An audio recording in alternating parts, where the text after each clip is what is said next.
We now welcome UFC featherweight Billy Quarantillo. Billy, thank you for the time, sir. No problem, guys. Thanks for having me. We will take the first set of questions from Gabriel Gonzalez with Cage Side Press. Hey Billy, happy belated birthday. Thanks, man. I appreciate it. So obviously you're right close to the fight. Were you able to celebrate or are you just saving it up so you could go big after? Yeah, no, I wasn't able to celebrate yet. My birthday was yesterday? It was Wednesday. Oh yeah, so yeah, my birthday was on Tuesday, so I was actually quarantined by myself in my hotel room. So waiting for the COVID results. So I'm gonna wait to celebrate, Saturday night or Sunday when I get back home with my fiance. This fight was one of those scrapped early on in the pandemic. You guys have both fought other people since then. So what was it like to kind of come all the way back around to the matchup? Yeah, for those who don't know, we were supposed to fight in April, and that was right when COVID and the pandemic started. So we already did a couple weeks training camp, like probably like a month training camp, getting ready for Gavin, and we loved the matchup back then. And now I think I got a lot more experience, I got a lot more cage time, especially at the Apex. I was able to go out there and get two big wins. In between, I think it just adds a lot more stakes to the what could happen in this fight, the value of the fight. It's on a big pay-per-view now too. So I was excited then, and I'm even more excited now. In terms of the strategy and working with your coaches, is it just like, hey, we're going to pick up where we left off around April, or do you feel like you guys even found even more new stuff having seen more of his fights this year? Yeah, without giving too much away, we definitely see a lot of areas where I feel like I could beat him in.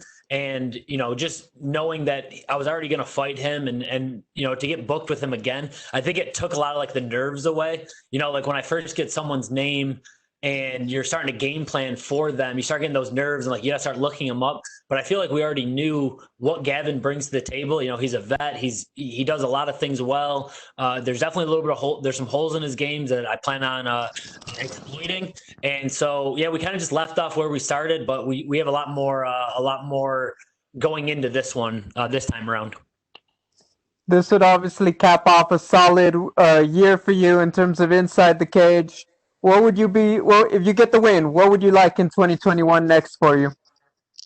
Yeah, I definitely think this was a huge year for me. If I'm able to go 4-0 in 12 months, my UFC debut was December 7th last year. So to go 4-0 in my first year, it would just be, a dream come true, really, to start my career off this way. And I'm definitely looking at that top 15. I think either after a win over Gavin Tucker, it would be a top 15 or definitely a big name on a big card. So I don't want to overlook anyone, but that's definitely what I'm looking forward to past this. Hey, thank you, Billy. Good luck. No problem. Thank you. We will take the next set of questions from Jim Barcelone with the Miami Herald. Thank you. I'm just curious, how did this training go for you? Who helped you train for this fight? And were you in Tampa training? Where did you train? Yeah, I was in Tampa. I trained at Gracie Tampa South, where I've done all my training camps. This is my 32nd fight out of there in Tampa. So it was the same old crew, man. It was my head coach Matt Arroyo, my striking coach Dan Rawlings, one of my main teammates Matt Frivola, who's got a huge fight coming up January 23rd, which I'm going to go and head out there for that. And just the same old crew. My brother Jim, who's always with me during fight week. And it seems like it's just this year's just been a long, continuous training camp. I'm excited to get this fight over with and take a few weeks off because it's been a super busy year. But yeah, it's the same old crew, and Tampa and Florida is my home. So Miami Herald, what's up, man? Miami Herald, what's up, man? There you go. All right, so it's been such an interesting 2020. Does that prepare you for whatever 2021 is ahead for you? Because not just fighting, but just training and preparing. It's just been such a crazy 2020 with COVID. Yeah, I think so. And I've said it since the Spike Carlisle fight that I can't wait to fight in front of fans again. I miss the fans. My UFC debut in DC, it was just incredible fighting in front of, I think it was like 10 or 12,000 fans. So yeah, if I have to keep fighting the Apex, that's fine. This will be my fourth fight there in about a year and a half since my Contender Series. So I'm very comfortable now here. but I would still love to obviously have everyone back, which of course everyone wants to, and as safely as possible. I can't wait for the fans, but yeah, I can't imagine 21 being more difficult than this. Being locked in the hotel, having to do COVID tests all the time. You mentioned you're going to take some time off, and what is that going to be like? Because you've been go, go, go for a while.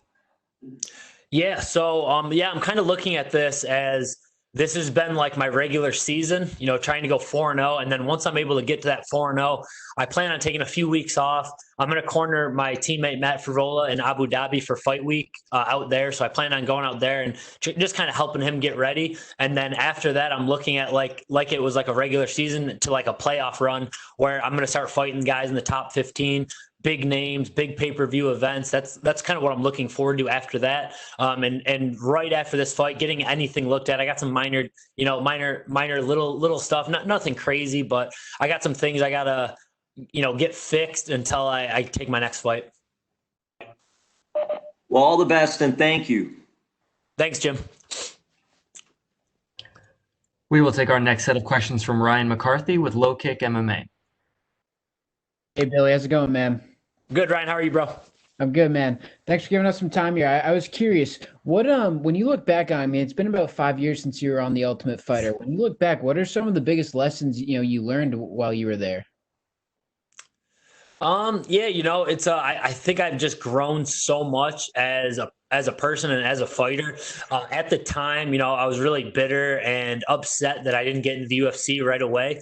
But at this point now, I don't really think I was necessarily ready. I was only pro for about 5 years. And so I think just growing as a person, I worked a ton on my wrestling. I worked a ton on my strength and conditioning. I knew right from then that my natural weight class would be 145 as opposed to 155.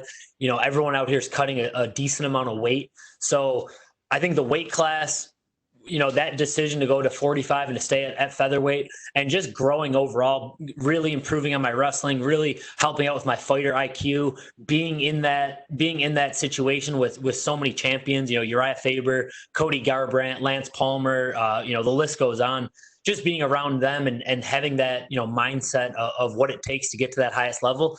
I think I've grown quite a bit since then. And I think, when I got signed last year, I think it was just perfect timing. And that's why you're able to see me successful now in the UFC because I'm actually ready now. For sure, man. And then kind of going off that, I mean, you're in a stacked featherweight division and, you're on an 8-fight win streak. You're 4-0 in the UFC. So is there any certain names that you'd like to see after this fight? There are some that I don't necessarily want to give away right now. I don't want to start calling people out before I get this win.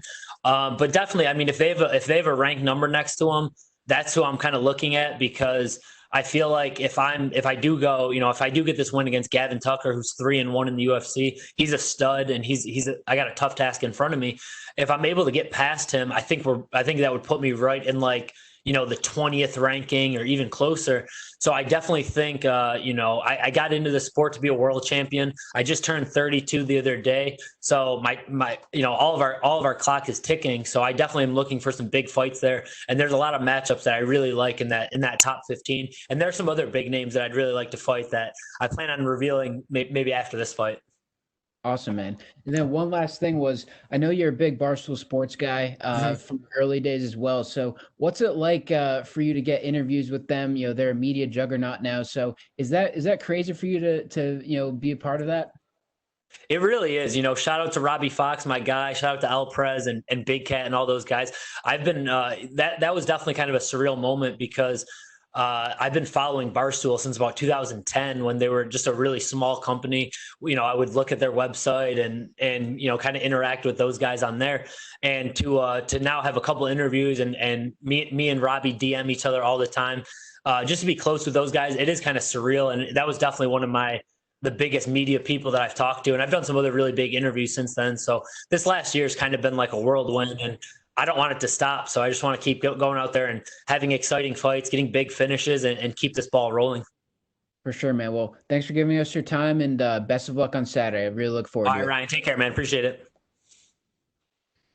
All right, Billy, that looks like all the questions we had for you, sir. We really appreciate the time. All right. Thank you, guys.